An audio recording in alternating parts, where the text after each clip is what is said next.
Greetings, MCW fans. For those of you who don't know me, you might have read me online. I am the Reverend Rogue 6, so now you have a face to go with the name. And today I consider myself one lucky man of the cloth because I'm sitting here with a wrestler I've watched for over 20 to 30 years. Wouldn't be quite 30. All right, 20 to 30, yeah, 25, 26, 20, so you're in the middle there. 20-ish Yeah. plus. You're a young boy. Thank you. This is a big honor for me. Thank you. To start things off, the wrestling books. Are there any more coming? No. I don't think so. I'd have to have some really good adventures, and I don't think I'm going to have too many adventures. I mean, I might write something that involves wrestling, but I don't know if you know the world really. The world gave me a pretty clear signal with the sales of this last one that 3 was enough. Yeah. Push luck out? No, you know what? I liked doing the book, and it all went to two good causes. So I was happy I did it. But I may do another book, another book, but it won't be a wrestling book. Okay. In regards to the charities, how is your work with RAIN?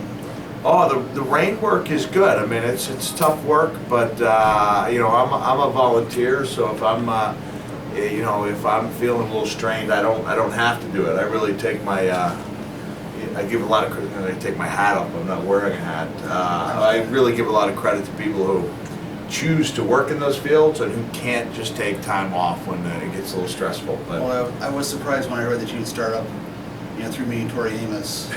Yeah. She's a hell of a songwriter. Yeah, she had a big influence on me, very positive influence, and was the reason that I got further involved. And so you never know when you're going to end up, I guess in her case, you don't know when you're going to end up touching somebody in a unique way. And who knows, maybe I've touched somebody out there in some kind of way. Well, let's hope so.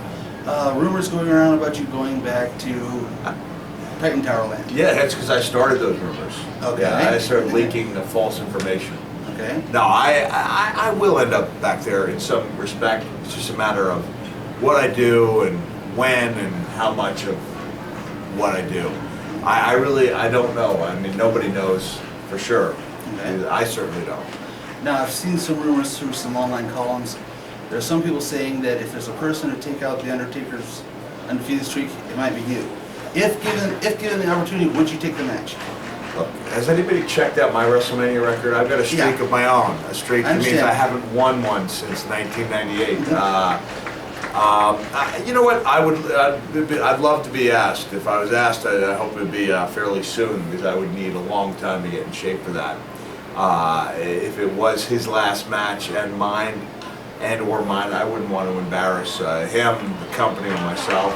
So it would make sense, but there's about 5 other opponents that make sense for him, and I can think of a couple of bigger marquee matches off the top of my head for The Undertaker at WrestleMania than me. Well, throughout your time, what's the strangest thing you've been hit with in a hardcore match?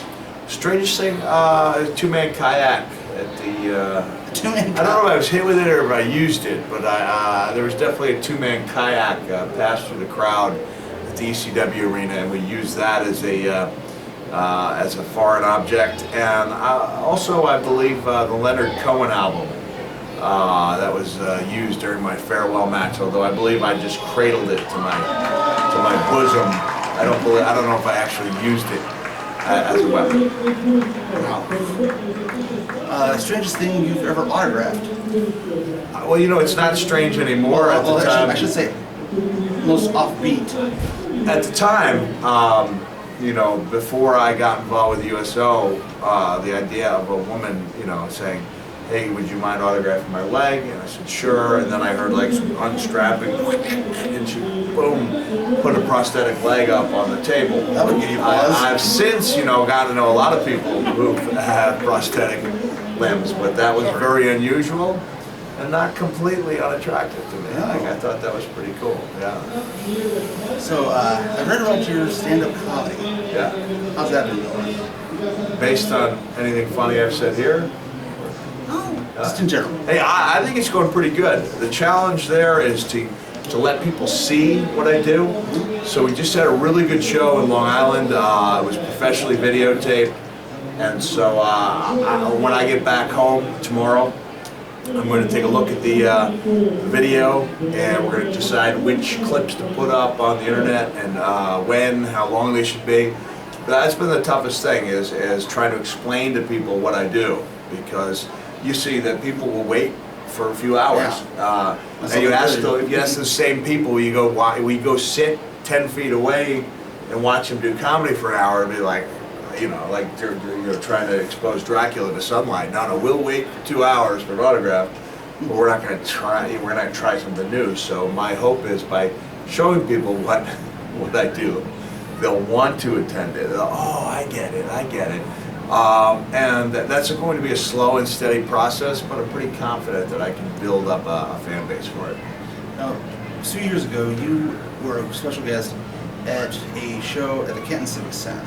Right, Which 2004, right? Featured a tables, ladders, and chair match. Yeah. Where a wrestler was catapulted through the air, landed on the floor, and you just slowly stood up, picked up the microphone. I used a curse word, and right? you used two holy expletive deleted, and the entire place just blew up. Yeah. Now my question here is this: are there wrestlers on the scene today that still give you that same reaction? Oh yeah, sure. I see some things that make me feel that way from time to time. One of the cool things about being involved now in social media, even though I was dragged kicking and screaming into it, is that I can get immediate reaction or responses for just about anything, whether it's recommending a game with zombies for a 10-year-old, you know, hundreds of responses. Right. You know, whether it's what do you like about the current Impact show, what don't you like about it, hundreds of responses. And so I'm going to put a feeler out there and just ask people, who should I look for in the independent scene? Like, who should I look for? Can you guys show me some clips? Because I hope that that's one of the things I can do if and when I go back to WWE is, you know, try to get that next generation of wrestlers ready to go. Can I field a TNA question at you? Yeah, sure. I've had this asked through other people. Why is it that now TNA seems to resemble the island of misfit toys? In your opinion. But now, who is Charlie in the box over there, and who's the cowboy riding an ostrich? You know, I was going to use the other phrase they also use, but I think Island of Misfit Toy sounds a lot. What's the other? WWE Dumping Ground. Ooh. You know what? Sorry, folks. You know, the rep calls them as he sees them. It takes a really bold investment in the future to try to put time and money and energy into unknown quantities. So they're going with known quantities. Yeah, and I mean, and you're going to get. You know, I don't want to talk disparagingly. Because I did like it there, and I like almost everybody else there. I mean, I like almost everybody there.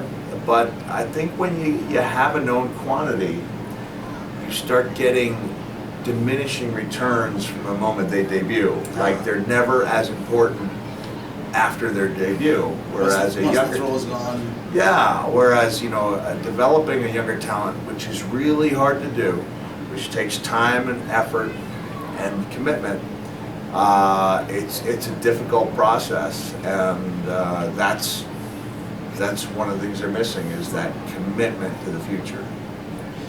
Throughout your career, despite with everything you've cataloged in your books, is there a certain match that you look back on with it's not been told about?